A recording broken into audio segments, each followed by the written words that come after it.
The apartment smelled like cheap soap and yesterday's rice. Ivy sat cross-legged on the threadbare carpet, her small fingers wrapped around Mr. Buttons like he might disappear if she let go.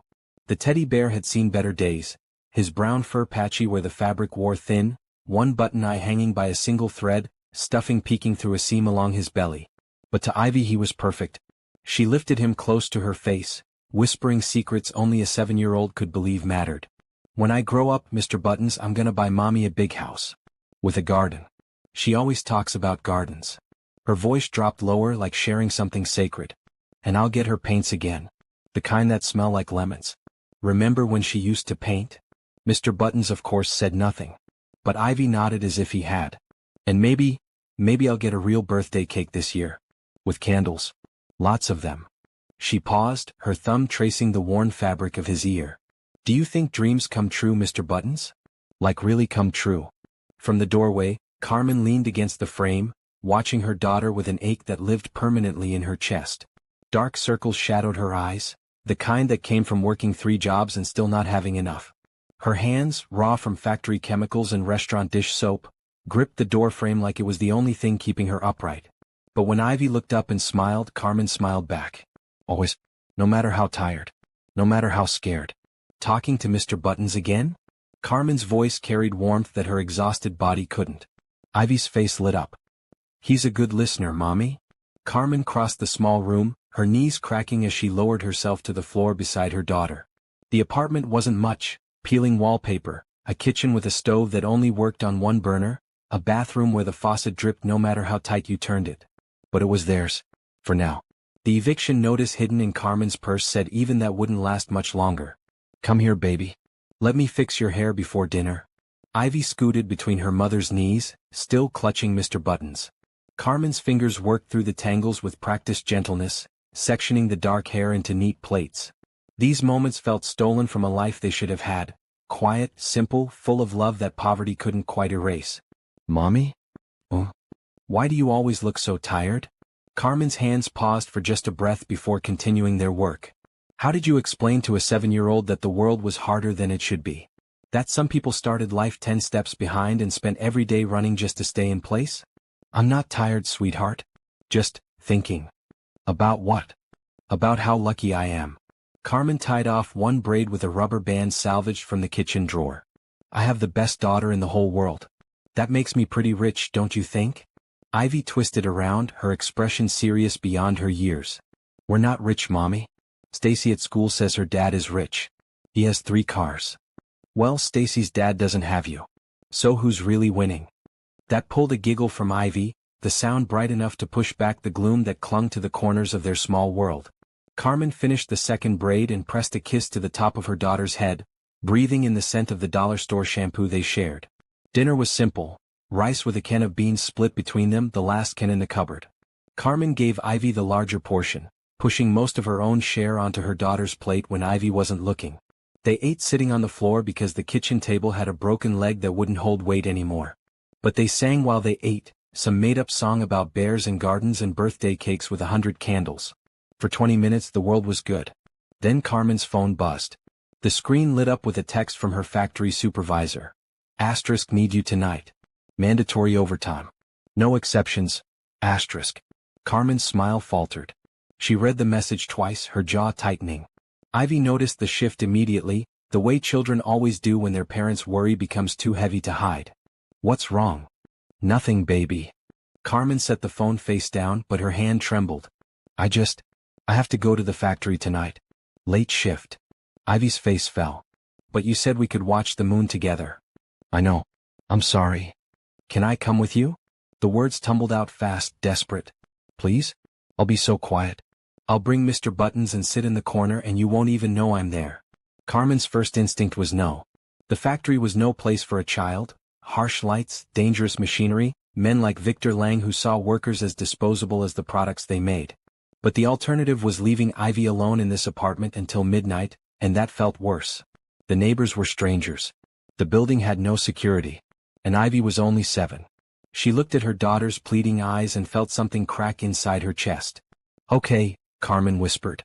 "But you stay close to me. And if I say we need to leave, we leave. No questions. Deal?" Ivy threw her arms around her mother's neck, Mr. Buttons squished between them. Deal. Thank you, Mommy. Thank you, thank you, thank you. Carmen held her daughter tight, wondering what kind of mother brought her child to a place like Lang Manufacturing. Wondering what kind of world made that choice feel necessary. But bills didn't pay themselves and landlords didn't care about reasons. They left the apartment 20 minutes later, Ivy chattering about whether factories had windows where you could see stars, Carmen silent with dread pooling in her stomach like cold water. Lang Manufacturing squatted on the edge of the industrial district like a beast that had forgotten how to sleep. The building stretched wide and low, corrugated metal walls streaked with rust, windows so grimy they barely let light through. Sodium lamps cast everything in sickly yellow, making the parking lot look like the surface of some dying planet. The air itself tasted wrong, chemical tang mixed with hot metal and something burnt that never quite left your throat. Carmen held Ivy's hand as they walked from the bus stop, their footsteps echoing off concrete.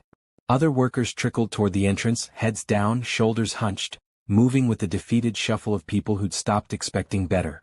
It smells funny, Mommy, Ivy whispered, wrinkling her nose. I know, baby.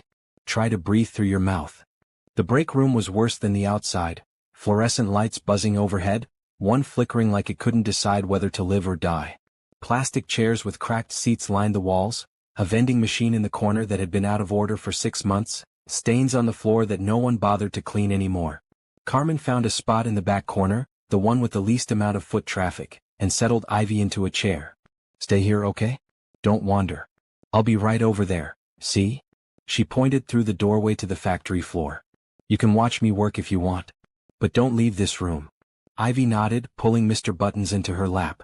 We'll be good. Promise. Carmen kissed her forehead and stepped into the fluorescent hell of the production floor. Ivy sat very still, watching workers drift past like ghosts. They looked tired, not the kind of tired that sleep fixed but the kind that lived in bones and never left. A woman with gray hair despite looking maybe 40. A young man with a limp, favoring his left leg. An older man whose hands shook when he lifted his coffee cup. No one smiled. No one talked unless they had to. They just moved through the motions of surviving another shift. She hugged Mr. Buttons closer, suddenly understanding why her mother always looked sad after work. The factory floor hummed with mechanical violence, conveyor belts screeching, machines stamping and cutting and grinding, the clash of metal on metal that made thinking feel impossible. Carmen moved to her station, pulling on gloves that were too thin to actually protect anything, and started the repetitive work of quality checking cheap plastic toys destined for dollar stores. She'd been working maybe 20 minutes when Victor Lang appeared. You could feel him before you saw him. The way the air changed, workers' shoulders tensing, conversations dying mid-sentence. Victor Lang owned this place the way a predator owned its territory, and he liked everyone to know it. 52 years old, barrel-chested, with slicked-back hair and a face that smiled only when someone else was suffering. He wore an expensive suit to walk through a factory floor, as if reminding everyone that he didn't have to touch what they touched, didn't have to breathe what they breathed. Move faster. His voice cut through the machinery noise. We're already behind quota and I'm not paying overtime because you people can't keep pace. Workers moved faster. Not because they could actually work faster, they were already going as fast as human bodies could manage, but because slowing down meant becoming a target. Carmen kept her head down, hands moving mechanically. Check the toy. Look for defects. Place it on the belt. Repeat. Don't make eye contact. Don't be noticed. Don't exist more than absolutely necessary. But then her water bottle tipped. It happened so fast. Her elbow caught the edge, the bottle tumbled, water spreading across the floor near one of the expensive injection molding machines. Not on the machine. Not even close to the machine. Just near it. Victor's head snapped toward the sound like a shark sensing blood. You. He pointed at Carmen, his face already red. What the hell do you think you're doing? Carmen's stomach dropped. I'm sorry, sir. It was an accident. I'll clean it up right now. An accident? Victor crossed the floor in 4 long strides, getting in her face close enough that she could smell the coffee on his breath. You know how much that machine cost? You know what water damage could do. The water didn't touch the machine. I'll get a mop and... Don't tell me what the water did or didn't do. His voice climbed higher, spittle flying. I'm so sick of you people making excuses. Slow production, constant mistakes, acting like I owe you something for doing the bare minimum. Other workers had stopped, watching with the awful fascination of people grateful the anger wasn't aimed at them. No one intervened. No one ever did. Intervening meant becoming the new target, and everyone had families to feed, bills to pay, reasons to stay invisible. But Ivy didn't know those rules. She'd been watching from the break room doorway. Mr. Buttons clutched to her chest as the big man yelled at her mother. She'd seen her mother's shoulders curl inward, seen the fear in her eyes, and something hot and fierce ignited in her small chest. "Don't yell at my mommy." The factory floor went silent except for the machines. Every head turned toward the break room doorway where a 7-year-old girl stood with tears streaming down her face and a worn teddy bear in her arms. Victor's eyes narrowed. "Who brought a kid in here?" Carmen's blood turned to ice. "Sir, please, I can explain." "You brought a child into my factory?" Victor's voice dropped to something more dangerous than shouting. "Are you insane? This is a workplace, not a daycare." Ivy took 3 steps onto the factory floor, her small voice shaking but determined. "You're being mean to her. She didn't do anything bad. It was just water." Victor looked at the girl, then at the teddy bear in her arms, and something shifted in his expression. Not softening, something crueler. Like he'd found a better way to make his point. "What's that?" He gestured at Mr. Buttons. "My teddy bear. His name is Mr. Buttons." "Where'd you get trash like that?" Ivy's grip tightened. "He's not trash. My mommy made him for me." Carmen moved forward, placing herself between Victor and her daughter. "Ivy, go back to the break room. Now." But Victor was faster. He reached past Carmen and snatched Mr. Buttons from Ivy's arms before anyone could react. "No." Ivy's scream was raw, desperate. "Give him back." Victor held the bear up, examining it with exaggerated disgust. "You made this? This is what you waste your time on instead of focusing on work." He looked at the other workers, making sure they were all watching. "This is why you people stay poor. No ambition. No standards. Just settling for garbage and acting like it's treasure."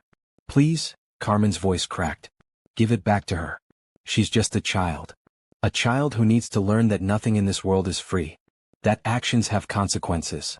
Victor's fingers found the seam along Mr. Button's belly, the weak spot where the stitching had already started to fail. "That cheap, shoddy work gets you cheap, shoddy results." He pulled. The sound of tearing fabric was impossibly loud in the sudden silence. Stuffing exploded into the air like snow, drifting down onto the dirty factory floor. The button eyes scattered, one rolling under a machine, the other bouncing twice before settling near someone's boot. Victor ripped again and again, methodically destroying the bear while Ivy screamed and Carmen stood frozen in horror.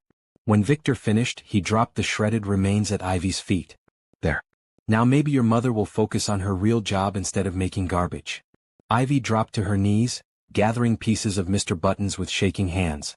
Tears poured down her face, her whole body heaving with sobs that sounded like they were tearing her apart from the inside. She tried to put the pieces back together, holding fabric to fabric like maybe if she just pressed hard enough Mr. Buttons would be okay. Carmen's vision went red. She didn't calculate consequences. She just moved, shoving Victor away from her daughter with both hands, putting her body between him and Ivy like a wall. "Don't you dare touch her." Victor stumbled back 1 step, surprised. Then his face twisted into something ugly and cold. His hand came up fast, the back of it connecting with Carmen's cheekbone with a crack that echoed across the factory floor. Carmen hit the ground hard. For 3 seconds nobody moved. The machines kept running, indifferent to human suffering. The fluorescent lights buzzed. And every worker stood frozen, knowing they just witnessed something that would haunt them but that none of them would report. Then security was there, 2 men in cheap uniforms who grabbed Carmen and Ivy without asking questions, dragging them toward the exit while Victor shouted about pressing charges for assault, about having Carmen arrested, about making sure she never worked in this city again.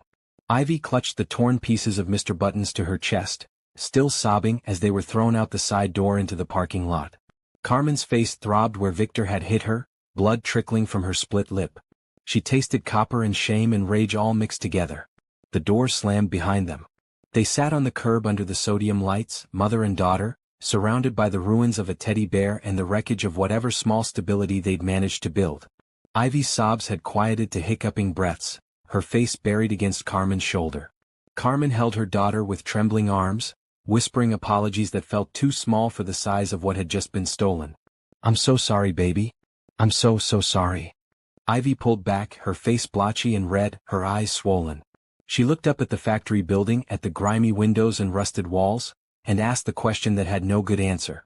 "Why are grown-ups so mean?" Carmen opened her mouth. Closed it. Tried again. I don't know, sweetheart. I don't know. They sat there as the night grew colder, as other workers trickled out at shift change, giving them wide berth like tragedy might be contagious. No one offered help. No one asked if they were okay. This was the lesson taught in places like Lang Manufacturing. Keep your head down, don't get involved, survive another day even if surviving meant swallowing pieces of your soul. In the distance, so faint it might have been imagination, the sound of a motorcycle engine cut through the night. The city looked different at 3 a.m. Quieter. Emptier. Like the world had hit pause and forgotten to press play again. Rhodes Ashford rode through streets that belonged to delivery trucks and insomniacs, the engine of his vintage Triumph rumbling between silent buildings. He should have been home. Should have been sleeping. But sleep meant dreams, and dreams meant memories he spent his waking hours trying to outrun. A little girl's laughter, bright and pure. Her hand in his as they walked through a park he couldn't quite picture. Rhodes? Rhodes, watch this. Then fire. Screaming. Metal shrieking as it tore apart. Rhodes gripped the handlebars tighter, pushing the motorcycle faster, like speed could somehow put distance between him and 15 years ago. The wind cut through his leather jacket, sharp and cold, and he welcomed the discomfort. Anything to feel present instead of trapped in that loop of memory that never quite stopped playing. He ended up at the cemetery because of course he did. Muscle memory guiding him through turns he didn't consciously choose until he was parking outside iron gates that were supposed to be closed at this hour. But money bought exceptions to rules, and Rhodes had paid the groundskeeper years ago to look the other way when a certain motorcycle appeared in the dead of night. Her grave was in the north corner, under an oak tree that had been barely taller than Rhodes when they'd buried her.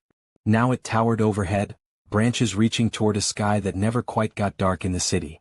Rhodes stood in front of the headstone, white roses in his hand, always white roses because those had been her favorite.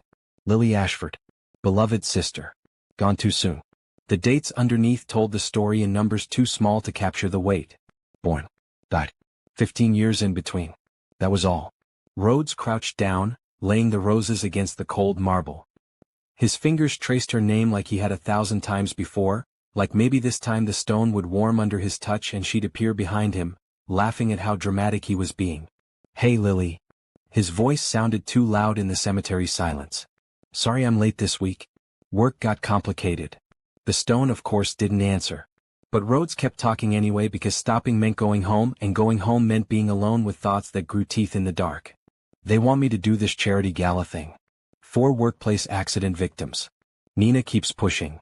He laughed, the sound bitter. She means well. She always means well. But I can't. I can't stand there and smile and shake hands with people and pretend like writing checks fixes anything. The wind picked up, rustling through the oak leaves. Rhodes pulled his jacket tighter. It was supposed to be your birthday next month. 28. Can you believe that? Sometimes I still picture you at 13, all knobby knees and braces, arguing with me about everything. He paused, his throat tight. Would you even recognize me now? I don't think I recognize myself most days. A car passed on the distant street, headlights briefly illuminating the cemetery before disappearing. Rhodes stood slowly, his knees protesting. 35 wasn't old, but he felt ancient sometimes, like he'd lived 6 lifetimes in the last 15 years. His phone buzzed. Text from Nina. Morning meeting at 8. Don't be late. And yes, you have to actually attend this time. Rhodes typed back, I'll think about it. Nina's response was immediate. That's not a no. Progress. Despite everything, that pulled a small smile. Nina Chin had been his executive assistant for 7 years, and somehow in that time had become the closest thing to a friend he had. She saw through his carefully constructed walls, called him on his avoidance, and refused to let him disappear completely into the cold efficiency he wore like armor. He took one last look at Lily's grave, committing the image to memory like he always did, then walked back to his motorcycle. The engine roared to life, shattering the cemetery quiet, and Rhodes rode back into the city as dawn started painting the horizon gray. His penthouse apartment sat on the 43rd floor of a building made entirely of glass and steel and other people's money. Floor-to-ceiling windows overlooked the city, giving Rhodes a view that real estate agents described as breathtaking, and that mostly just made him feel disconnected from everything below. The furniture was expensive but impersonal, designer pieces chosen by an interior decorator who understood aesthetic but not the person who lived there. It looked like a magazine spread. It felt like a museum. Rhodes dropped his keys on the counter, stripped off his jacket, and stood in front of the windows watching the city wake up. Lights flickering on in apartments. Early commuters starting their crawl through traffic. The machine of modern life grinding back into motion. His reflection stared back at him from the glass. Tall frame, dark hair that needed cutting, a face people called handsome in the same tone they'd used to describe expensive furniture. Aesthetically pleasing but fundamentally empty. When did you become this? He wondered, not for the first time. When did you trade being human for being successful? But he knew the answer. 15 years ago. When Lily died and something inside him had died with her, leaving behind this hollow thing that built companies and accumulated wealth and went through all the motions of living without ever feeling truly alive. His phone rang. Nina, because of course it was Nina. "It's 6 in the morning, Rhodes said instead of hello. "And you're awake, which means you went to the cemetery again." Nina's voice carried the particular mix of concern and exasperation that only came from knowing someone too well. "Rhodes, you can't keep doing this." "Doing what?" "Punishing yourself. It's been 15 years. I'm aware of how time works." "Are you?" Nina's tone sharpened. "Because from where I'm standing you're still trapped in the same day she died. You've built this empire, made more money than you could spend in 3 lifetimes, and you're completely alone. That's not living. That's surviving." Rhodes closed his eyes, exhaustion hitting him all at once. "What do you want, Nina?" "I want you to come to the office today. Actually come, not just call in from wherever you're hiding. And I want you to seriously consider the charity gala." "No." "Rhodes?" "I said no. I'll write them a check. A big one. But I'm not standing in a room full of people celebrating workplace safety initiatives when—" He couldn't finish the sentence. When it was too late for Lily. When all the regulations and safety measures in the world wouldn't bring her back. When every smiling face at that gala would be a reminder that other families got to keep their daughters while he'd lost his sister to corporate negligence and cost-cutting and the kind of greed that valued profits over human lives. Nina was quiet for a long moment. When she spoke again, her voice was softer. "Okay, no gala. But you're still coming to the office. We have the Riverside project to review, and I need your actual input, not just you delegating everything to me." "Fine. I'll be there at 8. "Thank you." Pause. "And Rhodes? Maybe take a different route today. Get off the highway, go through the neighborhoods. See something besides concrete and glass for once." "Why?" "Because you used to care about people. And I keep hoping if you actually see them you'll remember how." She hung up before he could respond. Rhodes stood there with the phone in his hand, staring at his reflection, Nina's words echoing in the expensive emptiness of his apartment. "You used to care about people." Had he?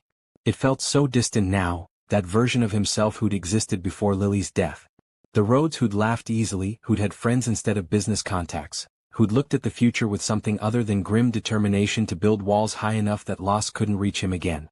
He dressed in clothes that cost more than most people's monthly rent. Italian suit, custom shoes, a watch that could have paid someone's medical bills, and headed down to the private garage where his cars sat like trophies he'd never asked for. The Bentley. The Tesla.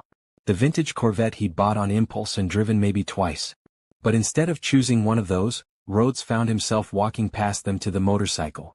The Triumph looked out of place among the luxury vehicles, scarred and road-worn and real in a way the others weren't. Nina's words played on repeat. Asterisk, get off the highway. See something besides concrete and glass. Asterisk. Rhodes swung his leg over the bike, started the engine, and made a choice he'd later recognize as the moment everything changed. He took the surface streets through the working-class neighborhoods on the eastern edge of the city. The morning light had that particular quality that made everything look both harsh and hopeful at the same time. Rhodes rode slowly, taking in details he usually missed from the highway: laundromats with faded signs, corner stores with barred windows, apartment buildings that leaned slightly like tired old men. People walked to bus stops with the shuffling determination of those who'd learned to expect nothing and were still disappointed. Kids waited for school buses, backpacks too big for their small frames. This was the city he'd been living above, the one that existed beneath his glass tower and leather-upholstered cars and carefully curated distance from anything that might make him feel. Rhodes stopped at a red light near a small park. More a patch of grass with some playground equipment than an actual park, but someone had tried. Planted flowers in cracked pots. Painted the rusty slide a cheerful blue that was already starting to chip. That's when he saw her. A little girl, maybe 7 or 8, sitting alone on a wooden bench that had been scratched with years of initials and declarations. She had dark hair in messy braids, clothes that had been clean once but were now rumpled, and in her small hands she held something she was trying desperately to mend. A teddy bear. Or what was left of one. The fabric torn, stuffing gone, button eyes missing. She worked with clumsy determination, a needle too big for her small fingers, thread that kept tangling. Her face was scrunched in concentration, tears tracking silently down her cheeks. Something in Rhodes' chest cracked. He couldn't look away. The girl reminded him of Lily, not in features, but in that particular combination of fierce determination and heartbreak that only children managed. The way she refused to give up on something already destroyed because giving up meant accepting that some things couldn't be fixed. Movement caught his eye. A woman stood maybe 20 feet away, phone pressed to her ear, and even from a distance Rhodes could see the desperation in her body language. She paced back and forth, one hand gesturing as she talked, and when she turned slightly Rhodes saw the bruise blooming across her cheekbone, the swelling around her eye, the way she held herself like someone trying not to break. The pieces clicked together with awful clarity. This woman and this child, both marked by violence, sitting in a park at 7 in the morning because they had nowhere else to go. The needle slipped from the girl's fingers, rolling off the bench toward the curb. She reached for it, but it bounced once and kept rolling, directly toward Rhodes' motorcycle. He caught it before it reached the gutter. Rhodes sat there for a moment, the small piece of metal in his palm, aware that he was about to cross some invisible line between witness and participant. He could put the needle down and ride away. Go to his office, review his projects, write checks to charities that let him feel like he was helping without actually having to help.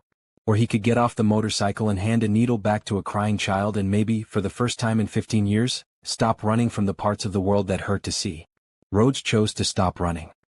He swung off the bike, the needle held carefully between his fingers, and approached the bench slowly.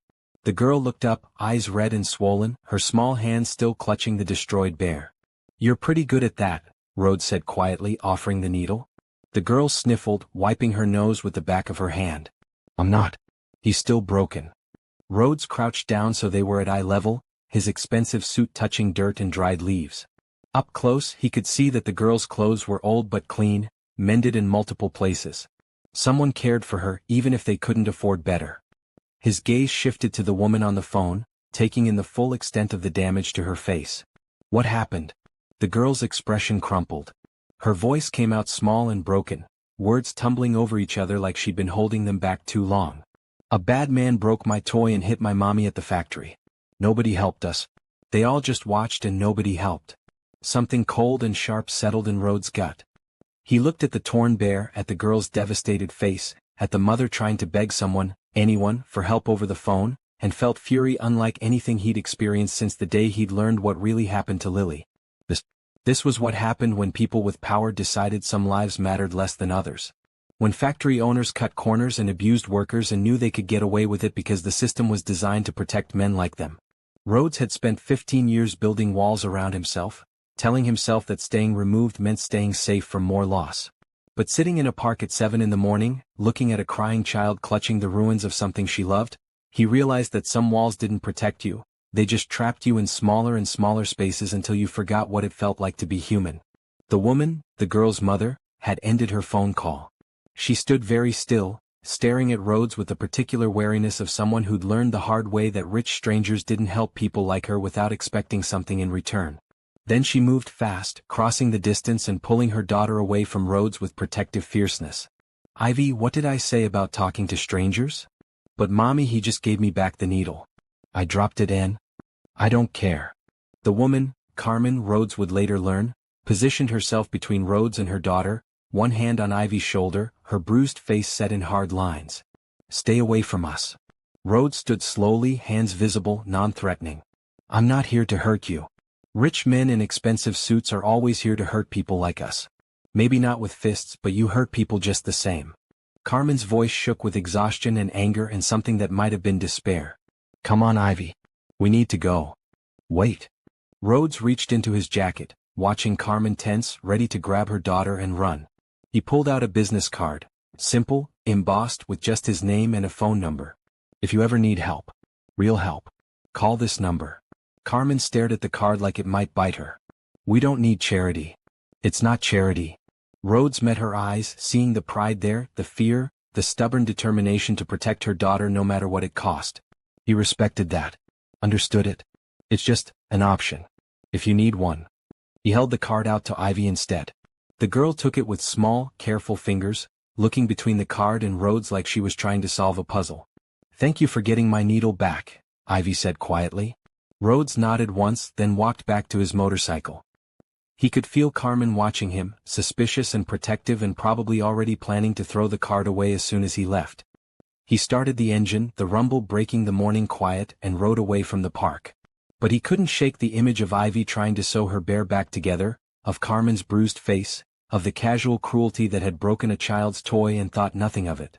At the next red light, Rhodes pulled out his phone and called Nina. She answered on the second ring. "Please tell me you're on your way to the office. I need you to research something. Lang Manufacturing Factory. Everything you can find, ownership, safety records, worker complaints, inspection reports. All of it." "What?" "Rhodes, what's going on?" He thought about Lily. About the factory explosion that had killed her and 17 other workers.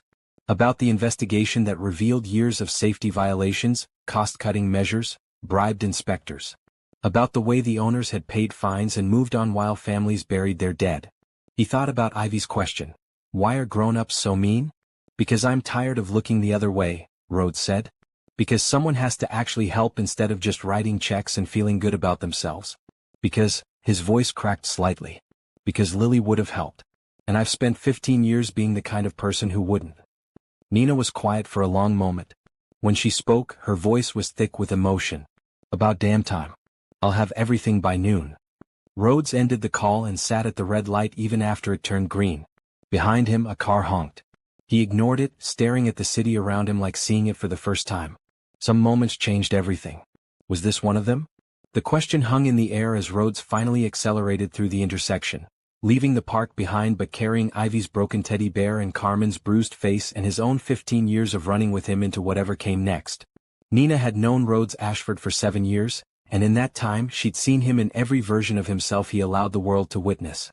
The cold CEO who decimated competitors in boardrooms. The distant employer who signed checks without meeting eyes.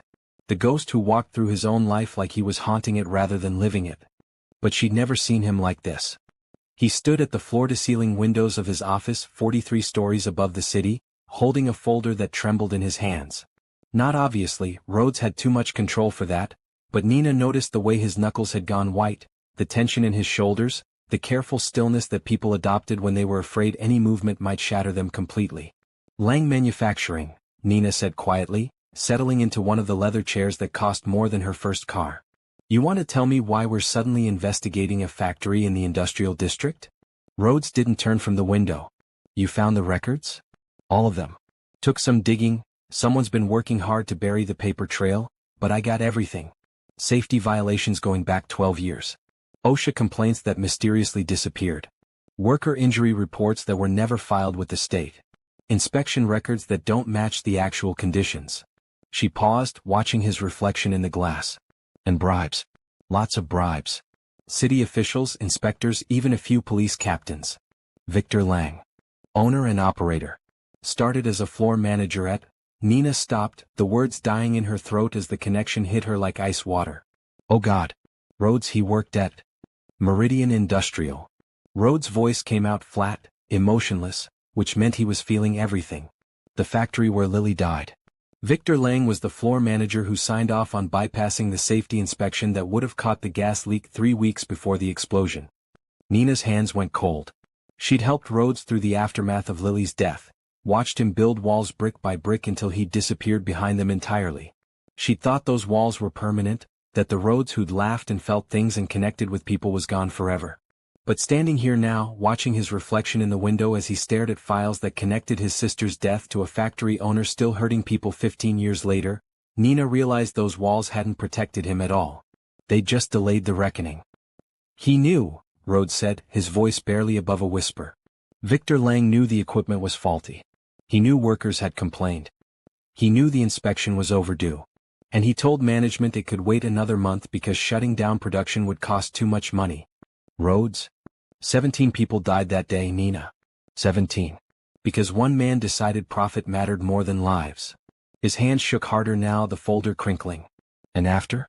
After my parents buried Lily and the lawsuit settled and the news cycle moved on?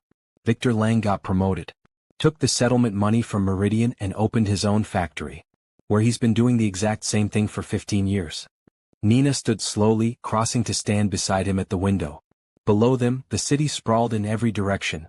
Thousands of people living their lives, working their jobs, most of them invisible to men like Rhodes until something forced them to look. "What happened?" she asked gently. "Yesterday morning.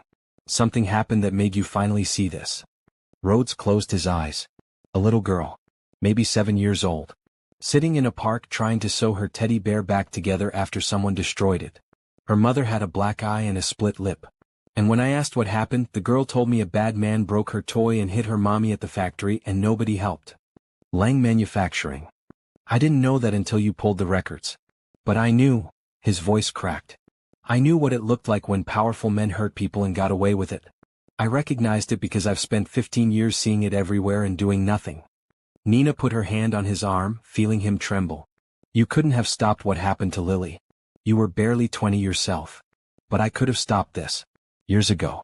If I'd bothered to look beyond my own grief, if I'd cared about anything except building this empire so I'd never feel powerless again.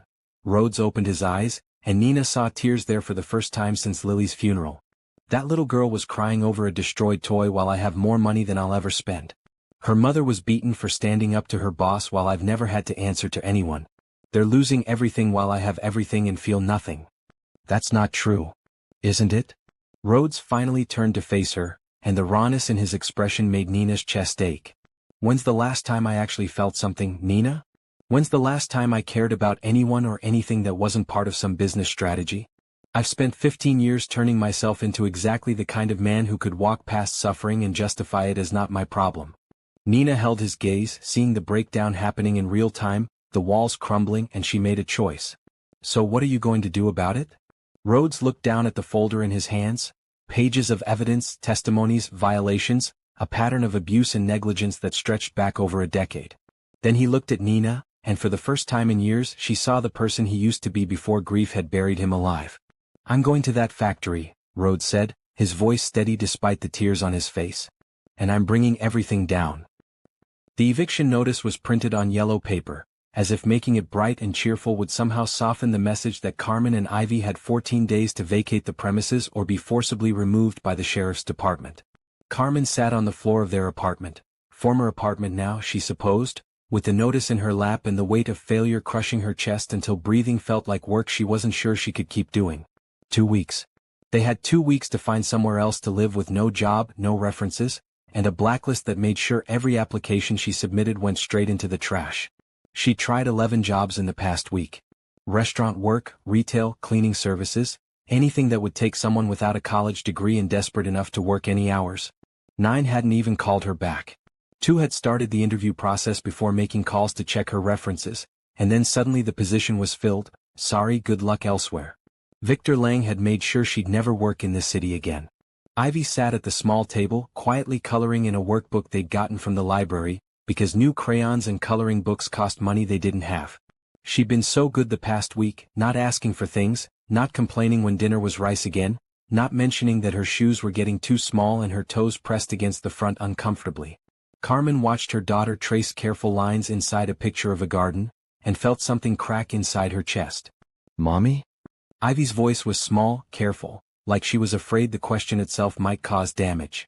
Are you hungry? Carmen's stomach had stopped growling 2 days ago, which she knew from experience meant it had given up asking. She'd been splitting her meals with Ivy, pretending she'd eaten while her daughter was playing, taking 2 bites to Ivy's 10 and claiming to be full. I'm fine, baby. Just tired. Ivy set down her crayon and climbed off the chair, crossing to where Carmen sat. She was holding her piggy bank, a plastic cat that had been white once but was now gray with age and handling. Ivy shook it and Carmen heard the pathetic rattle of coins inside. I've been saving, Ivy said seriously, holding the bank out. For my birthday. But I think we need it more now. Carmen's vision blurred. She pulled Ivy into her lap, hugging her daughter so tightly Ivy squeaked. Baby, no. That's your money. You've been saving for months. But you need food. And we need a house. Ivy pulled back, her small face set with determination that looked too old for 7 years. I counted it yesterday. $8.43. That's a lot, right? $8.43. Months of saving pennies and nickels, of choosing not to buy candy at the corner store, of putting coins in the plastic cat instead of spending them. $8.43 that wouldn't cover even a fraction of what they needed but represented everything Ivy had. Carmen couldn't hold back the tears anymore. They spilled over, hot and bitter, and she buried her face in Ivy's hair while her daughter patted her back like Carmen was the child and Ivy was the parent. "It's okay, Mommy. Don't cry. We'll figure it out.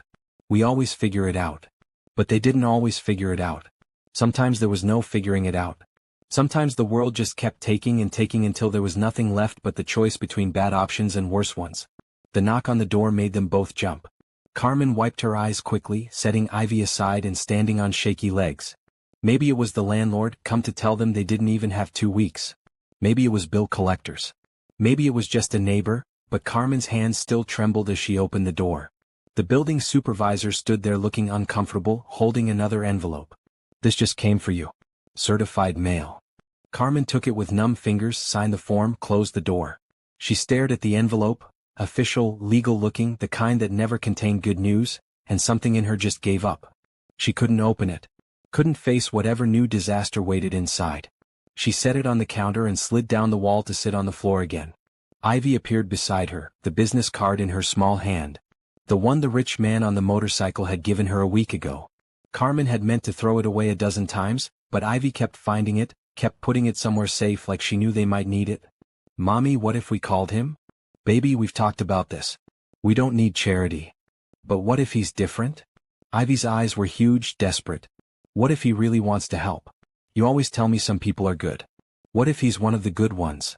Carmen looked at her daughter, at the hope still living in her despite everything, and felt her walls start to crack. Pride was important. Independence mattered. But Ivy mattered more. What kind of mother chose pride over her daughter's safety? What kind of mother let her child go hungry and homeless because asking for help felt like failure? Carmen reached for the card with shaking hands. Detective Holland had been a cop for 23 years, and in that time he'd learned one fundamental truth about the justice system. It wasn't designed to protect people who couldn't afford lawyers. He sat at his desk in the precinct, surrounded by files that represented years of complaints against Lang Manufacturing, worker injuries, safety violations, verbal abuse, physical intimidation, wage theft, and at least 3 incidents that looked like assault but that no one would testify about because testifying meant losing the only job that stood between them and homelessness. 47 complaints. 47. And not a single charge filed, not a single investigation opened, not even a formal warning issued to Victor Lang or his factory.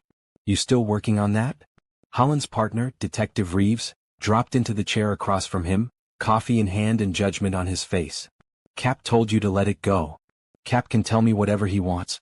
Doesn't make it right. Doesn't make it our problem either." Reeves leaned back, sipping his coffee like they were discussing sports instead of systemic corruption. "Lang pays his taxes. Makes his donations. Keeps the right people happy. That factory employs 200 workers who'd be unemployed if we shut it down. You really want to be responsible for that?" Holland looked at his partner, 15 years working together, and apparently Holland had never actually known him at all. "You hear yourself right now? You're justifying letting a man abuse workers and endanger lives because shutting him down would be inconvenient." "I'm being realistic. We don't have unlimited resources. We can't fight every battle. So we just ignore the ones that involve poor people?" Reeves set his coffee down hard enough to slosh. "We ignore the ones we can't win. Lang's got the mayor in his pocket. Half the city council. Even if you built a case, it'd never make it to trial. You'd just piss off powerful people and tank your career for nothing. So that's it? We just let it happen. We do our jobs. We respond to calls. We arrest actual criminals. We don't go on crusades against businessmen because we don't like how they run their companies." Holland stared at his partner, feeling something fundamental shift. They'd been friends once. Had each other's backs. Holland had been best man at Reeves' wedding, held his first kid in the hospital. But looking at him now, Holland realized that friendship had been built on the assumption that they shared values. Turned out they didn't. "He hit a woman in front of her child," Holland said quietly. "Destroyed the kid's toy to make a point. Then blacklisted the mother so she can't find work anywhere in the city. That's not business, Reeves. That's abuse. And if we're not here to stop abuse, what the hell are we here for?" Reeves stood, picking up his coffee. "I'm here to collect my paycheck and make it to retirement without losing my pension. You should think about doing the same." He walked away and Holland sat alone with his 47 complaints and the growing certainty that he was fighting this battle solo. His phone buzzed. Text from an unknown number. Asterisk check the permits for Lang Manufacturing East Wing expansion. They're planning something. Asterisk. Holland stared at the message. Anonymous tips were usually worthless. Angry ex-employees, disgruntled customers, people with access to grind who wasted police time chasing dead ends. But something about this felt different. Specific. Like someone on the inside was trying to get information out without putting themselves at risk. He pulled up the public permit database searching for Lang Manufacturing. Found the application for an East Wing expansion. Doubling their production capacity, adding new equipment, hiring 50 more workers. Scheduled to break ground in 3 weeks. Holland cross-referenced the safety inspection reports required for the expansion. They were there, all signed off, all claiming the existing facility met current standards and the expansion posed no additional risks. Then he compared them to the actual inspection dates in the system. The inspections had been signed off 2 weeks before the inspector ever visited the site. Holland felt his pulse quicken. This was it, concrete proof of falsified documents, bribed officials, the kind of corruption that even Captain wouldn't be able to sweep under the rug if Holland documented it properly. He was reaching for his phone to call his captain, not to report, but to loop him in before going directly to internal affairs, when his office door opened. A man walked in, thin and nervous, baseball cap pulled low, work boots dusty with factory floor grime. Holland recognized him from the employee roster he'd memorized. Tomas Rivera, 43, worked at Lang Manufacturing for 6 years, multiple complaints filed under his name. Mr. Rivera. Have a seat. Tomas sat, hands twisting in his lap. I shouldn't be here. If anyone sees me talking to you, no one will. I promise. What can I help you with? You've been asking questions. About the factory. About Lang. Tomas met Holland's eyes and the fear there was palpable. I need you to stop. Holland blinked. You came here to tell me to stop investigating? For your own good. For everyone's good. Lang, he's got reach. He finds out you're building something against him, bad things happen. To you. To people you care about. He makes sure of it. Has he threatened you directly? He doesn't have to. We all know. Workers started organizing for better safety equipment last year. His daughter got picked up on false drug charges. Another guy filed a complaint with OSHA. House caught fire a week later. Insurance said electrical, but he just had the wiring redone. Tomas stood, backing toward the door. I got 3 kids, detective. I can't testify. I can't help you. I just came to warn you, let this go before you get hurt. Wait. Holland stood, moving carefully so he wouldn't spook the man further. You came all the way here just to warn me? Why risk it? Tomas paused at the door, his hand on the knob. Because you remind me of my brother. He was a cop too.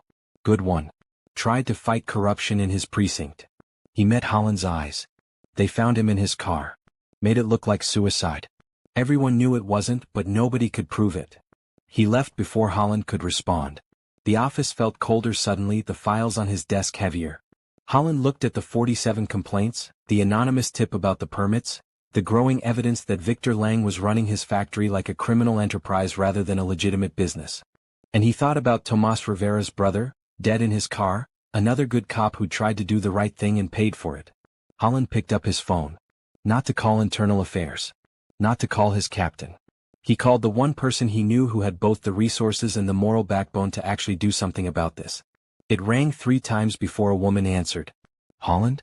What's wrong? Nina. I need to talk to your boss. It's about a factory. And I think both our investigations just connected. Rhodes had worked plenty of jobs before becoming a billionaire. Summer construction in college. Warehouse stocking to pay for his MBA.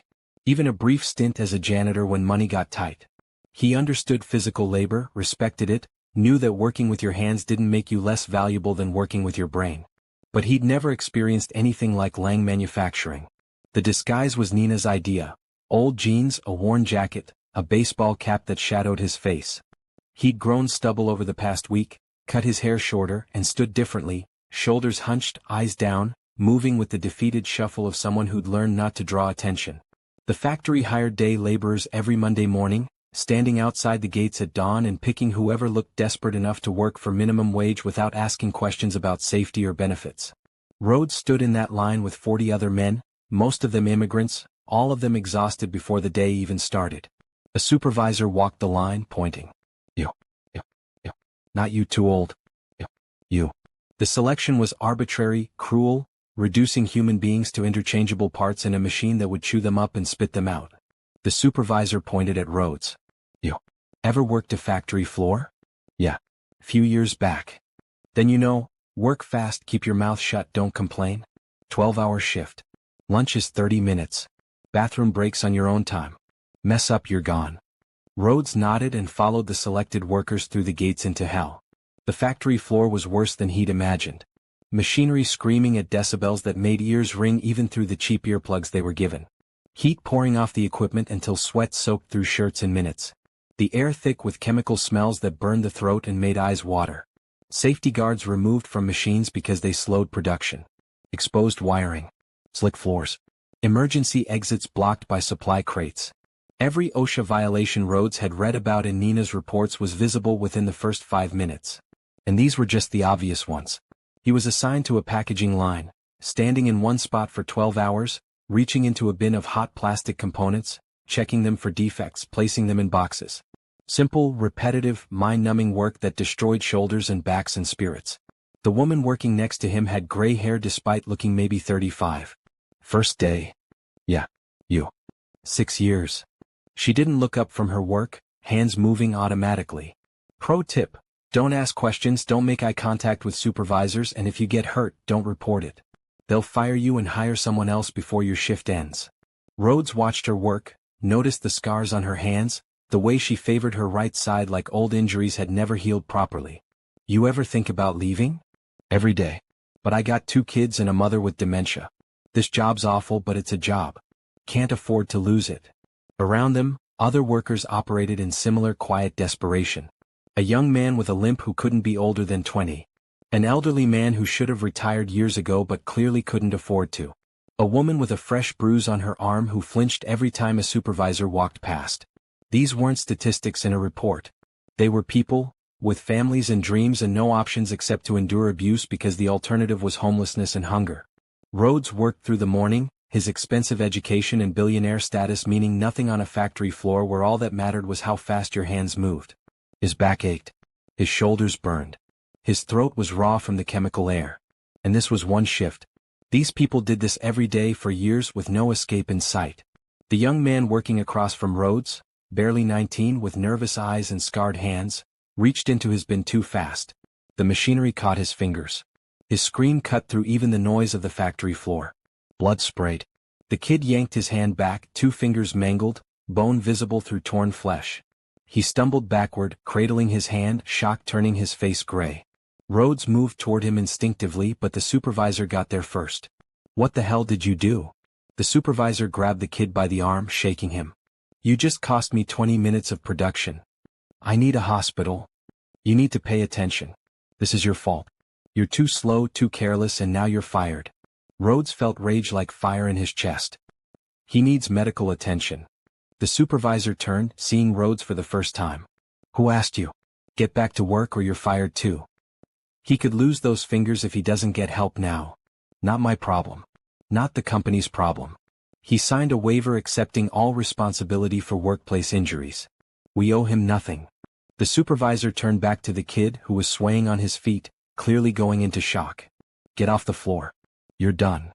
The kid stumbled toward the door, still cradling his destroyed hand, and every worker on the floor watched him go without saying a word because they all knew speaking up meant being next. Rhodes forced himself to return to his station, to keep working, to stay in character even though everything in him wanted to walk off the floor and destroy this place immediately. But he needed evidence. Documentation. Proof that would hold up in court and couldn't be dismissed or buried. He worked until the shift ended at 7, his body screaming, his mind cataloging every violation, every cruel word, every moment of needless suffering inflicted on people whose only crime was needing a paycheck. Then he waited. The factory emptied slowly, workers shuffling out with the glazed expressions of people who'd survived another day. Rhodes hung back, pretending to struggle with a shoelace, until only security and management remained on the premises. He'd studied the building layout from Nina's research. Knew the security cameras had blind spots. Knew Victor's office was on the 2nd floor, access through a fire door that was supposed to be locked but that workers had told him hadn't worked properly in months. Rhodes moved through shadows, keeping to the walls, using every trick he'd learned from corporate espionage investigations he'd funded over the years. He reached the fire door, found it unlocked just like the worker had said, and slipped into the stairwell. Victor Lang's office looked exactly like Rhodes expected. Expensive furniture paid for with blood and suffering, filing cabinets full of falsified documents, a computer that probably contained every piece of damning evidence needed to bring the whole operation down. Rhodes pulled out his phone, set it to camera mode, and started photographing everything. Safety inspection reports with forged signatures. Payroll records showing workers paid below minimum wage for overtime hours. Injury reports that were never filed with the state. Communications with city officials discussing donations, in exchange for overlooking violations. Plans for the East Wing expansion that showed corners being cut, safety measures eliminated, workers being put at risk to save money. It was all there. Years of corruption documented in neat rows of files and spreadsheets. Rhodes was photographing the last drawer when he heard voices in the hallway. His blood went cold. He had maybe 30 seconds before whoever it was reached the office. The window was 3 stories up. The door was the only exit. And he was trapped with a phone full of evidence that would disappear the moment Victor realized someone had been in his office. Rhodes made a split-second decision. He shoved the phone in his jacket, grabbed a random file from the desk to make it look like a simple burglary rather than corporate espionage, and opened the window. 3 stories. Concrete below. This was objectively a terrible idea. But Rhodes thought about Lily's grave, about Ivy crying in the park, about the 19-year-old kid with mangled fingers, and he jumped. He hit the dumpster below hard enough to knock the breath from his lungs, rolled off onto the ground, and ran. Behind him he heard shouting. Security had seen him.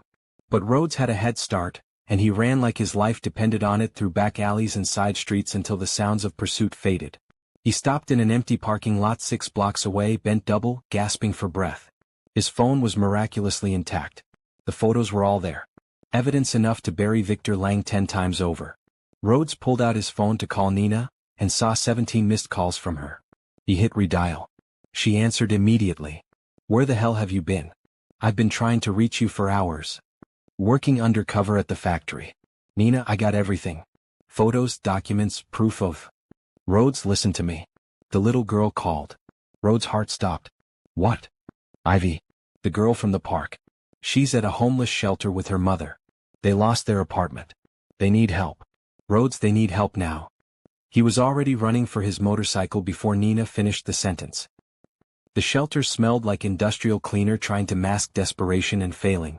Carmen sat on a cot in a room with 30 other women and children, listening to Ivy tell the little girl next to her about Mr. Buttons, and felt like she'd hit a bottom she didn't know existed. 3 days. They'd been here 3 days. 72 hours of sharing bathrooms, sleeping in rooms with strangers, eating whatever the shelter kitchen served, watching Ivy try so hard to be brave while Carmen's world collapsed around them. "It's like camping," Ivy had said that first night, curled up on the thin mattress, still clutching the torn pieces of her bear. "Right, Mommy? Just camping somewhere new." Carmen had cried in the bathroom where Ivy couldn't see, biting her fist to keep the sobs quiet, wondering how her life had become this. Wondering what she'd done wrong. Wondering if Ivy would ever forgive her for failing so completely. Now she sat on that cot, watching her daughter make friends with another homeless child, and felt the business card burning in her pocket like a brand. Pride was a luxury she couldn't afford anymore. Carmen stood, walked to the shelter office, and asked the volunteer at the desk if she could use the phone. The volunteer, a kind woman named Patricia who'd been nothing but gentle since they'd arrived, handed over the phone without judgment. "Of course, honey. Take your time." Carmen's hands shook as she pulled out the business card, now creased and worn from being folded and unfolded too many times. The number looked impossibly simple for something that might change everything. She dialed. It rang twice. "This is Nina Chen, Mr. Ashford's assistant. How can I help you?" Carmen opened her mouth. Closed it. Tried again. This is probably stupid. I shouldn't have called." "Wait." Nina's voice sharpened with recognition. "Is this about Ivy? The little girl with the teddy bear?" Carmen's breath caught. "How do you?" "Mr. Ashford has been looking for you. He wanted to help but didn't know how to find you without being intrusive. Please tell me where you are." "He can be there in 20 minutes. We're at the Gray Street shelter." "But I don't want charity. Carmen's voice cracked. "I don't know what else to do. And Ivy keeps asking about him and I keep telling her we're fine but we're not fine. We're so far from fine." Stay there, Nina said firmly. Please. Just stay there. He's on his way. Carmen ended the call, handed the phone back to Patricia, and returned to the cot where Ivy was still playing with her new friend. She sat down, put her head in her hands and waited for either rescue or another disappointment. At this point she wasn't sure which would hurt less. 15 minutes later, Patricia appeared at the door. Carmen? There's someone here to see you. Carmen's heart hammered as she stood, smoothing down her clothes like that would somehow make her look less like what she was, desperate, homeless, broken. Ivy followed, clutching her hand. Rhodes Ashford stood in the shelter lobby, and Carmen's first thought was that he looked different than she remembered. Less polished. More real. His clothes were ordinary, his face showing days of stubble, and there was something in his eyes, pain, understanding, shared grief, that made her walls crack. He saw them and immediately crouched down to Ivy's level, like he had in the park. Hi, Ivy. Remember me? Ivy nodded solemnly. You gave me your card. I kept it. I'm sorry I called. Mommy says we're not supposed to bother important people. You didn't bother me. You helped me. Rhodes looked up at Carmen and she saw tears in his eyes. Both of you helped me remember something I'd forgotten. Sometimes asking for help is the bravest thing you can do. Carmen wanted to run. Wanted to grab Ivy and disappear into the streets because accepting help felt like admitting she'd failed. But then Rhodes spoke again, his voice low and urgent and full of something that sounded like he understood exactly what she was feeling. I'm not here to save you. You're already strong, stronger than most people I've ever met. I'm here to help you fight back. Carmen heard herself ask the question that had haunted her since that day in the park. Why do you care? Rhodes stood slowly, and the pain in his expression was so raw it made Carmen's chest ache. Because I didn't fight soon enough before. And someone I loved paid the price. Because I've spent 15 years hiding from the parts of the world that hurt to see. Because that little girl asked me a question I couldn't answer. Why are grown-ups so mean? And I realized I'd become part of the problem. He pulled out his phone, showing Carmen photographs of documents, safety violations, evidence of corruption. Victor Lang didn't just hurt you. He's been hurting people for years. And I want to stop him. But I can't do it alone. I need people willing to stand up and testify. People who've experienced his abuse firsthand. People like you. Carmen stared at the photos, recognition flooding through her. You went into the factory? Undercover. Worked a shift. Saw everything. Rhodes met her eyes. I'm offering you a job. Real work, not charity. In my company, helping document all of this, working with lawyers to build a case. And temporary housing. A safe place for you and Ivy while we bring Lang down. But I need you to help me fight him. Can you do that? Carmen looked at Ivy, who was watching her with huge eyes full of hope and trust. She thought about the eviction notice, the blacklist, the destroyed teddy bear, the feeling of Victor's hand striking her face. She thought about every time she'd swallowed pride and anger and fear to survive another day. Then she thought about Rhodes' question. Sometimes the bravest thing is letting people help. What would you tell your daughter to do? She'd tell Ivy to be brave. To ask for help when she needed it. To stand up to bullies even when it was scary. To believe that some grown-ups were good. Carmen took a shaky breath, tears streaming down her face and nodded. Okay. Yes. We'll help you. Rhodes exhaled like he'd been holding his breath. Thank you. Both of you. You're saving more people than you know. Ivy threw her arms around Rhodes' leg, nearly knocking him over. Does this mean you're staying? That you're going to help us fix things? Rhodes crouched down again, gently wiping tears from Ivy's face. I'm staying. And we're going to fix everything. I promise. Carmen watched this man, this billionaire who had no reason to care, hold her daughter with such gentleness, and felt something shift inside her chest. Not hope exactly. But maybe the possibility of hope. The first crack of light in weeks of darkness. Patricia appeared with paperwork. I'll need to check you out of the shelter. Where will you be staying? With me, Rhodes said simply. I have a property nearby. Fully furnished, secure. They'll be safe there. Carmen waited for the catch. For the expectation, the price, the thing that would turn this rescue into something else. But Rhodes just stood there, waiting for her decision, giving her the power to choose. So she chose. Okay. Let's go. They left the shelter together. A billionaire haunted by grief, a mother learning to ask for help, and a 7-year-old girl who still believed some grown-ups were good. And somewhere in the city, Victor Lang continued running his factory, completely unaware that the walls he'd built around his cruelty were about to come crashing down. The conference room in Rhodes' building felt different than the rest of the tower. Where his office was all glass and steel and carefully maintained distance, this room had warmth, wood tables, comfortable chairs, windows that let in actual sunlight instead of just views of other buildings. Rhodes had Nina set it up specifically for this meeting, because the people coming deserved better than corporate coldness. Detective Holland arrived first, carrying a banker's box full of files that represented years of ignored complaints. He set it on the table with a thud that echoed finality. That's everything I've got on Lang Manufacturing. 47 complaints, 32 injury reports, and enough safety violations to shut down 10 factories. He looked at Rhodes with the weary respect of one fighter recognizing another. Your assistant said you have more? Rhodes opened his laptop, pulling up the photographs he'd taken from Victor's office. Falsified inspection reports. Bribery records. Communications proving he's paid off city officials for years.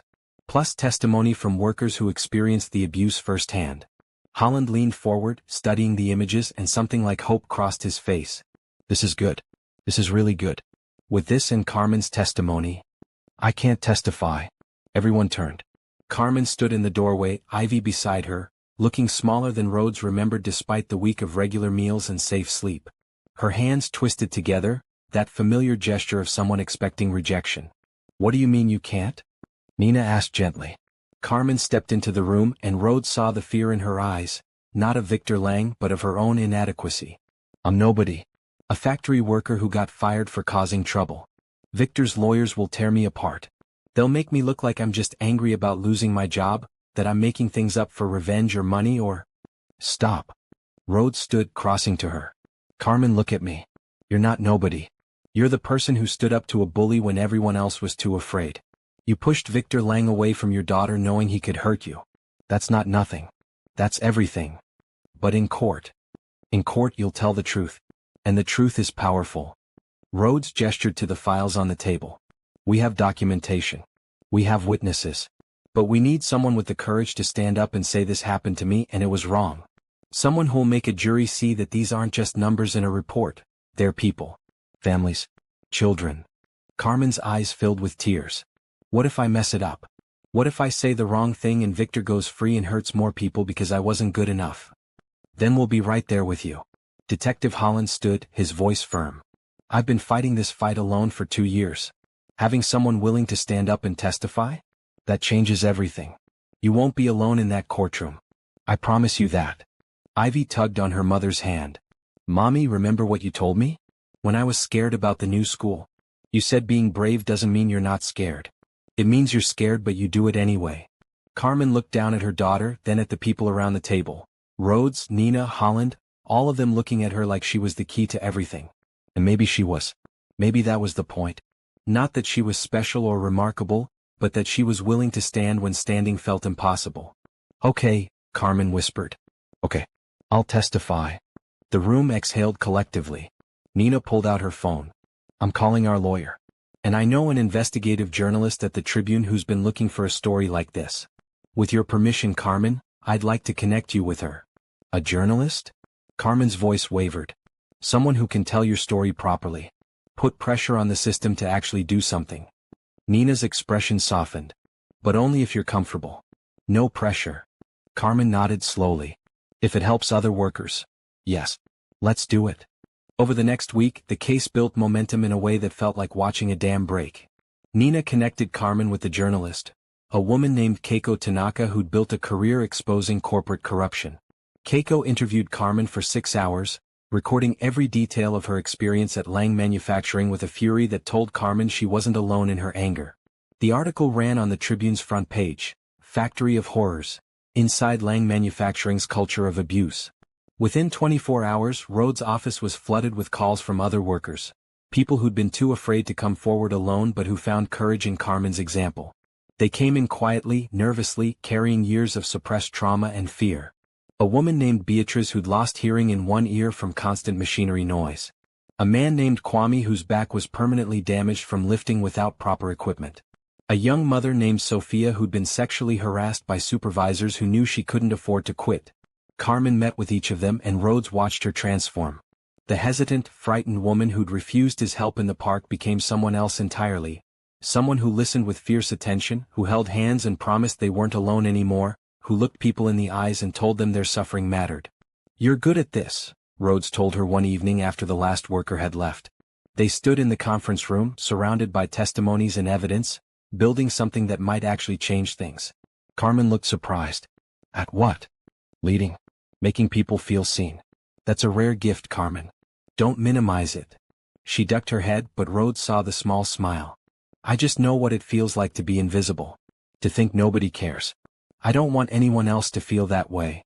Rhodes found himself telling her about Lily then, not just the facts of her death, but the memories he'd locked away for 15 years. Lily's laugh. Her terrible jokes. The way she believed so completely that people were fundamentally good, that the world could be made better through small acts of kindness. "She would have liked you," Rhodes said quietly. "She would have liked Ivy too. Lily always wanted to help people. She was studying social work when she..." His voice broke. "When she died, I thought the way to honor her was to get rich enough that loss couldn't touch me again. But I was wrong. The way to honor her was to keep fighting for the things she believed in." Carmen touched his hand gently. "You're fighting now. That's what matters." Their eyes met, and Rhodes felt something shift between them, recognition, understanding, the beginning of something that might grow into more if they let it. But before either could speak, Nina appeared in the doorway. "We have a problem. Victor knows about the investigation." The room went cold. "How?" Rhodes demanded. "Someone tipped him off. Maybe a city official, maybe someone in the precinct. Does it matter?" Nina's face was grim.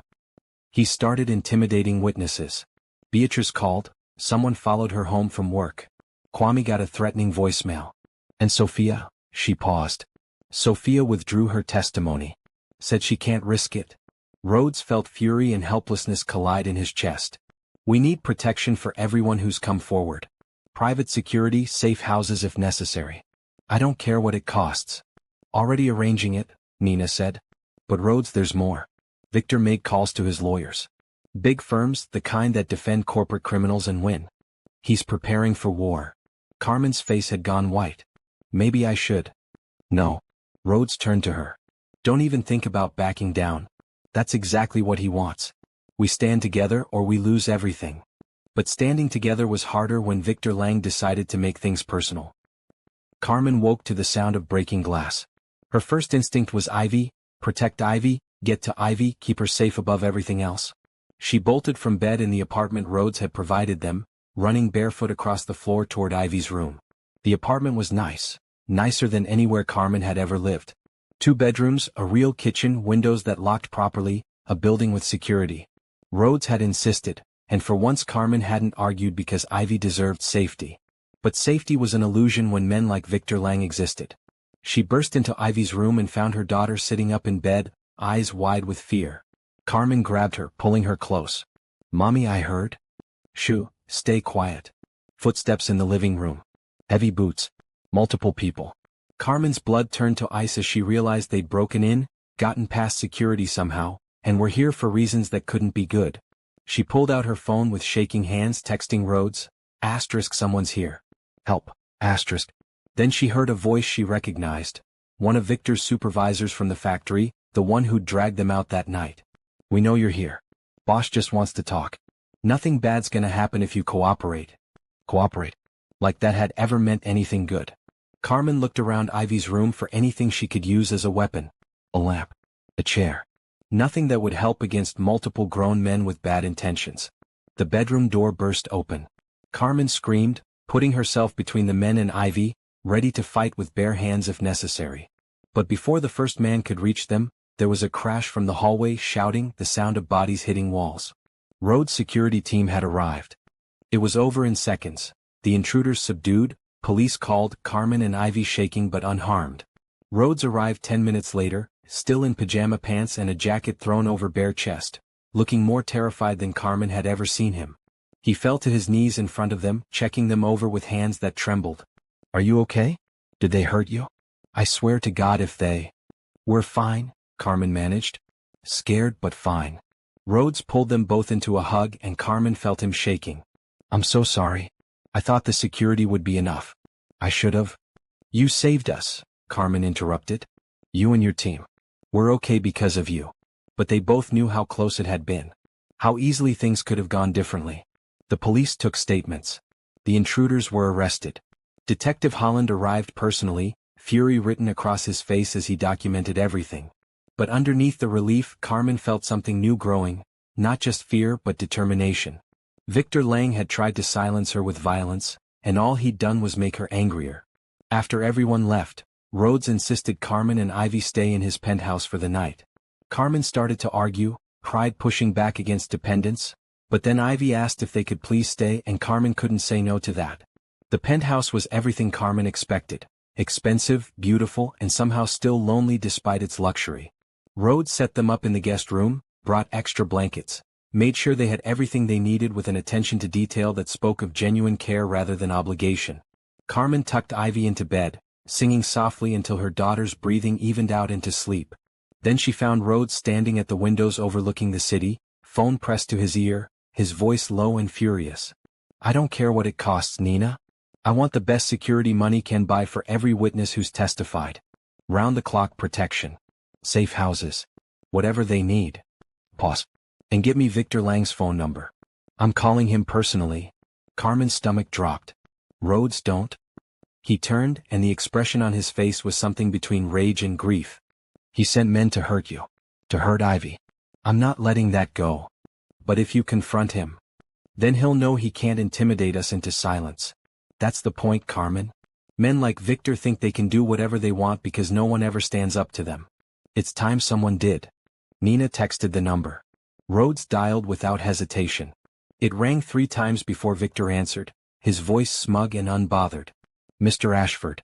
I wondered when you'd call. Did you get my message? If you mean the thugs you sent to terrorize a woman and her 7-year-old daughter, then yes. I got your message." Rhodes' voice was ice. "Here's mine, you're done. The investigation's moving forward. The workers are testifying. And nothing you do, no threats, no intimidation, no violence, is going to stop that." Victor laughed. "You think you're the first rich boy to play hero? Please. I've been dealing with bleeding hearts like you for 20 years. They make noise, file complaints, write checks to charity, and then they move on to the next cause while people like me keep running the world. I'm not moving on." "No? What makes you so special?"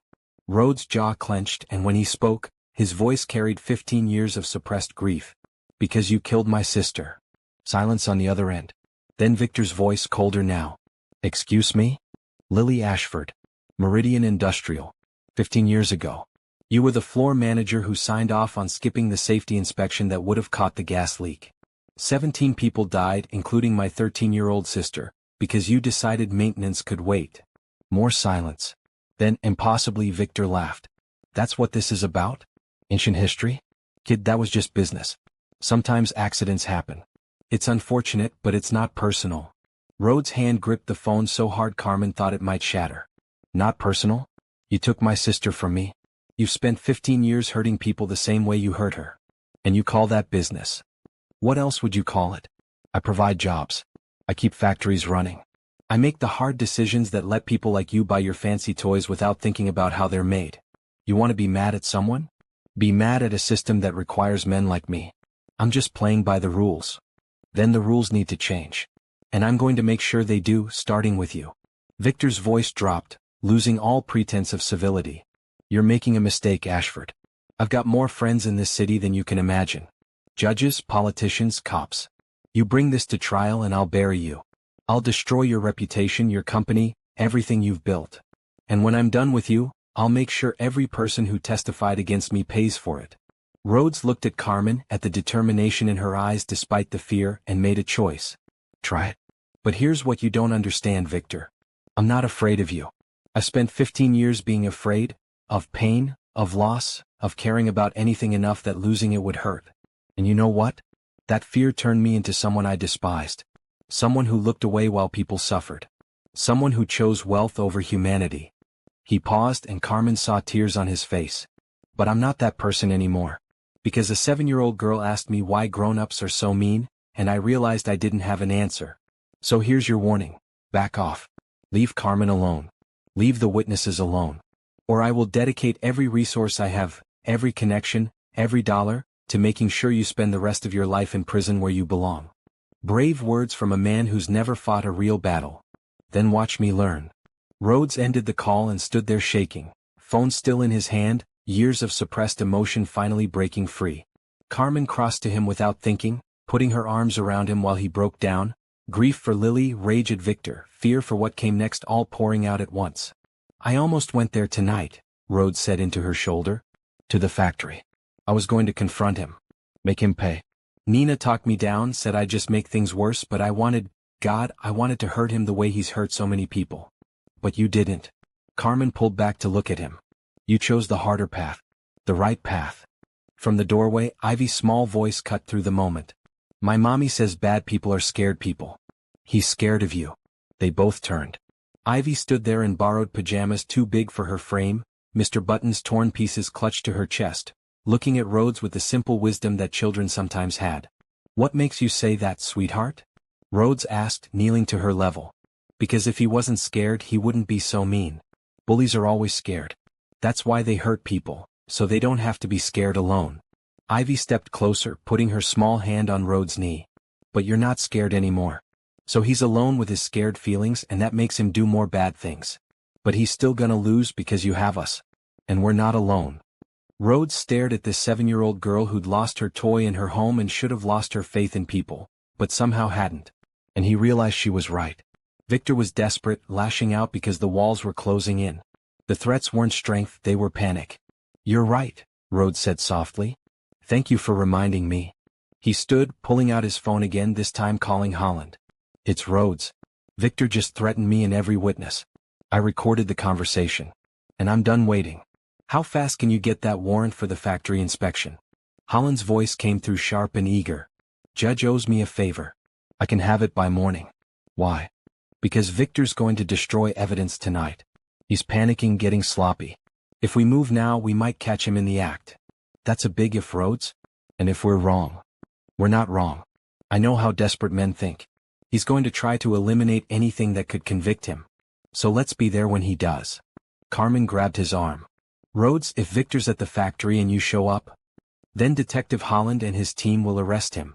I'm not going alone, Carmen. I'm not going to do anything stupid. He met her eyes. But I am going to finish this. Tonight. Are you okay with that? Carmen wanted to say no. Wanted to keep him safe, keep all of them safe, hide from the fight that kept finding them. But hiding hadn't worked. Staying quiet hadn't worked. The only thing that had ever worked was standing up and refusing to back down. Be careful, she whispered. Please. Rhodes kissed her forehead, brief, gentle, full of promise for conversations they'd have later when the danger passed. Then he was gone, riding his motorcycle into the night toward a confrontation 15 years in the making. The factory looked different at midnight, shadows deeper, the yellow lights casting everything in sickly tones, the whole building feeling like it was holding its breath. Rhodes parked his motorcycle 2 blocks away and approached on foot, keeping to the darkness. He'd called Holland, who was assembling a team. They'd be there in 20 minutes. Rhodes just needed to confirm Victor was destroying evidence before Holland arrived with the warrant. The side entrance was unlocked. Rhodes slipped inside, moving through corridors he'd memorized during his undercover shift. The factory floor was mostly dark, machines silent, but light spilled from the administrative wing upstairs. Rhodes climbed the stairs, each step deliberate and quiet, until he reached the hallway outside Victor's office. Through the window he saw them, Victor and 3 workers frantically shredding documents, wiping hard drives, destroying years of evidence. Rhodes pulled out his phone, started recording.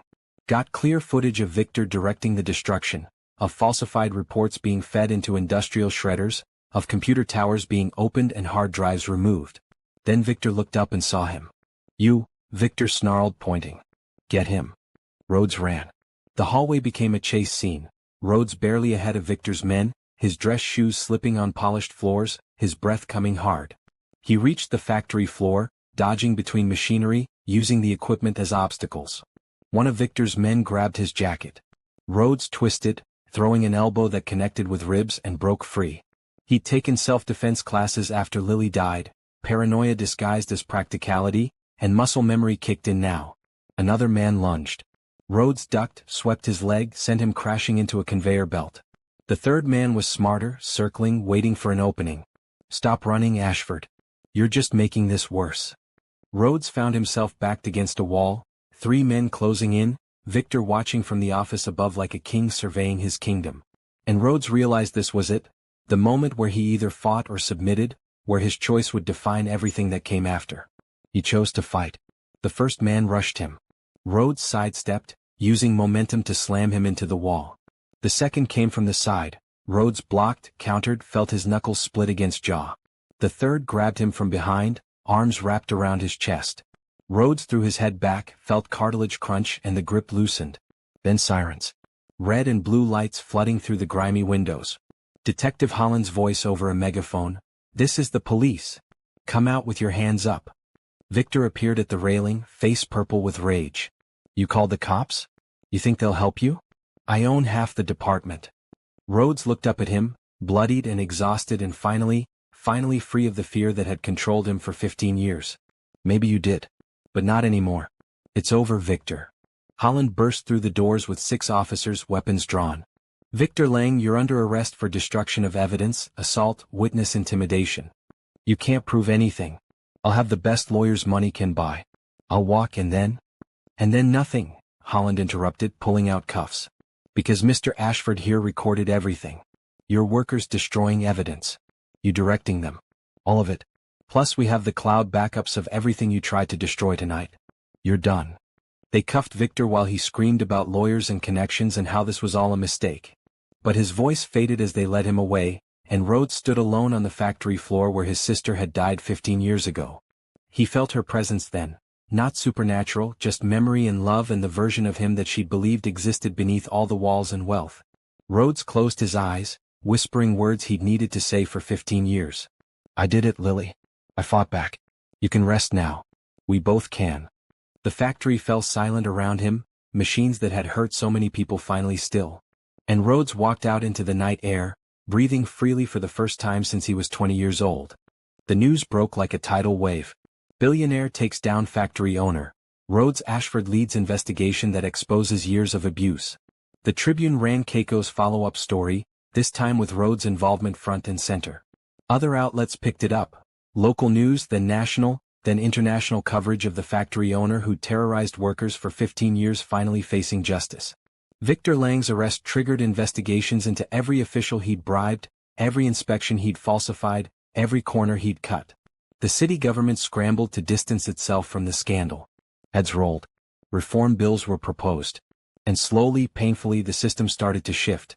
Rhodes stood in his office watching the news coverage, Nina beside him, both of them exhausted and relieved and aware that this was just the beginning. "The foundation paperwork went through," Nina said quietly. "The Lily Ashford Foundation for Workplace Safety. It's official." Rhodes nodded, throat tight. "Good. And the displaced workers from Lang Manufacturing. All offered positions in our network. Some in our facilities, others in partner companies. No one's being left behind." Nina paused. "You know the board is furious about how much this is costing, right? Let them be furious. What's the point of having money if you don't use it for something that matters?" Nina smiled. "Lily would be proud of you. I'm proud of you." Before Rhodes could respond, there was a knock on the door. Carmen entered, dressed professionally for the first time Rhodes had seen. A simple suit Nina had helped her pick out, her hair pulled back, confidence in her posture that hadn't been there a month ago. "The community outreach position," Rhodes said. "Have you thought about it?" Carmen hesitated. "I'm not qualified. I don't have a degree, no management experience." "You've been leading this fight from the start. You got workers to testify when they were too afraid to come forward alone. You connected with people, made them feel heard, gave them courage." Rhodes met her eyes. "This isn't charity, Carmen. You earned this. The foundation needs someone who understands what it's like to be invisible in the system.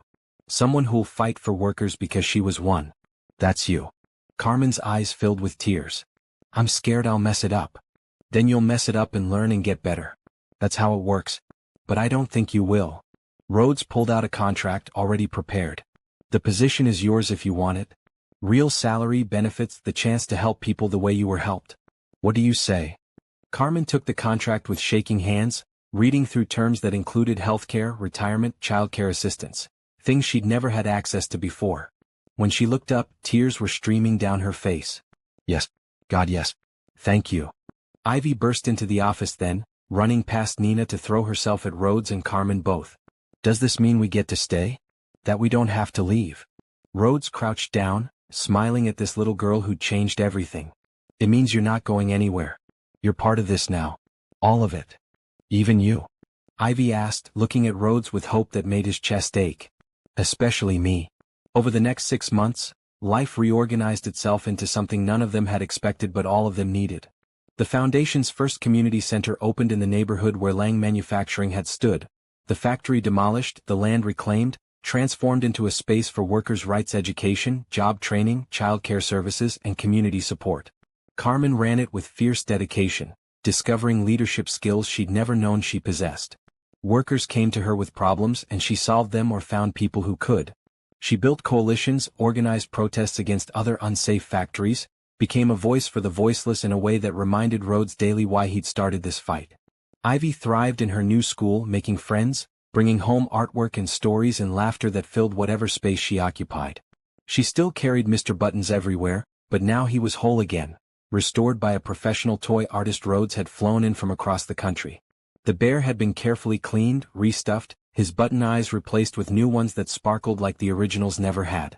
His worn fur was brushed soft, his seams reinforced, and somehow in being repaired he'd become more than he was before, not just a toy but a symbol of resilience and healing. Ivy had cried when she first saw him, holding Mr. Buttons like he was made of glass. Then she'd thrown herself at Rhodes, nearly knocking him over. "Thank you for fixing everything." Rhodes had held her, his own eyes wet.